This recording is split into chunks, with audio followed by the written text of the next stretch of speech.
So hi next body వచ్చేసి ఆదిత్య ఓం Sonia. So first అయితే మనం ఆదిత్య ఓం గురించి చెప్పుకుందాం. సో ఆయన మనందరికీ కూడా ఒకప్పుడు లాహిరిలో మూవీలో వన్ ఆఫ్ ద ఒక చిలిపిగా, చాలా ఫ్రెండ్లీగా, చాలా ఫ్రీగా ఉండే ఒక అబ్బాయిలాగా చేశాడు.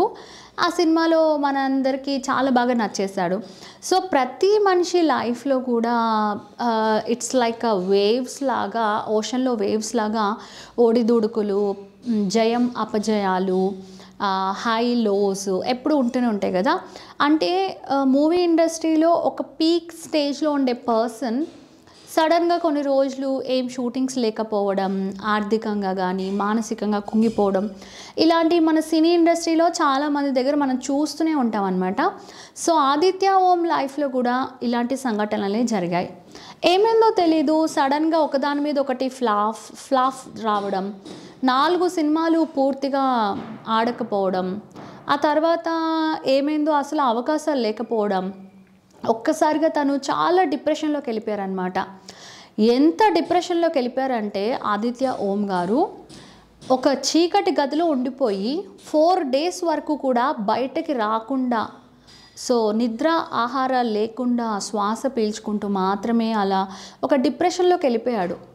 సో తర్వాత ఏమైందంటే ఇక మెల్లమెల్లగా మళ్ళా ప్రొడక్షన్లో జాయిన్ అవ్వడము, అలా మళ్ళీ తనే ఓన్గా డైరెక్టర్గా చేయడము, హిందీ మూవీస్ ఒక 4 హిందీ సినిమాలు చేయడము, సో అవి చాలా మంచిగా ఆడడము, సో ఇలాంటివి జరిగింది. మళ్ళీ అగైన్ తను మంచిగా కెరీర్ పుంజుకుంది. దాని తర్వాత ఒక 2 గ్రామాలని కూడా దత్తత తీసుకుని, సో అక్కడ కూడా మంచి చెడులు చేయడం అనేది తనకి చాలా హ్యాపీగా అనిపించిందని చెప్పారు. అలాగే ఆదిత్య ఓం పర్సనల్ లైఫ్, వాళ్ళ ఫ్యామిలీ మెంబర్స్ అందరూ కూడా వెల్ సెటిల్డ్ అనమాట. తినడానికి, తిరగడానికి, వేసుకోవడానికి, ఉండడానికి ఉంటే సరిపోయిందా? కాదు కదా. మనకి సినీ ఇండస్ట్రీలో గెలుపు రావాలి, మనం చేసిన ఫిల్మ్స్ మంచిగా ఉండాలి, చేతిలో వర్క్ ఉండాలి, ఇది కదా ప్రతి ఒక్కరు కోరుకునేది.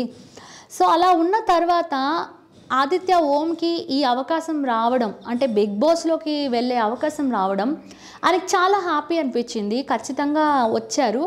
కాకపోతే మరి వీకెండ్లో నాగార్జున గారు వచ్చినప్పుడు ఏం చెప్తున్నారంటే, ఆదిత్య ఓం అసలు ఉన్నాడా ఇంట్లో, ఎక్కడున్నాడు, ఏదో మూలన ఉన్నాడా, ఏం కనిపించట్లేడు, సో నువ్వు మాకు కనిపించాలి, నువ్వు జనాలకు కనిపించాలి, నువ్వు బాగా ఆడాలి అని 1కి 10 సార్లు చెప్తున్నారు. అండ్ తర్వాత నామినేషన్ టైంలో కూడా ఎవరో ఏదో చెప్పారు ఆయన గురించి. ఆయన ఏమన్నాడంటే, ఎన్నో ఇయర్స్ బట్టి నేను ఇలాగే ఉన్నాను, ఇలానే ఉంటాను, ఎవరి కోసం నేను చేంజ్ కాను, వాట్ ఐ యామ్ అంతే అని చెప్పేసి అన్నారు. మరి అలాంటి మనిషికి జోడీగా ఎవరు వచ్చారో తెలుసా? సో ముక్కు సూటి మనిషి సోనియా. సో సోనియా వచ్చిందనమాట, సోనియానే కదా. సో సోనియా వచ్చిందనమాట. సో ఈ సోనియా చూడ్డానికి చాలా అందంగా ఉందండి, చాలా కోపం ఎక్కువ, చాలా ముక్కుసూటి మనిషి.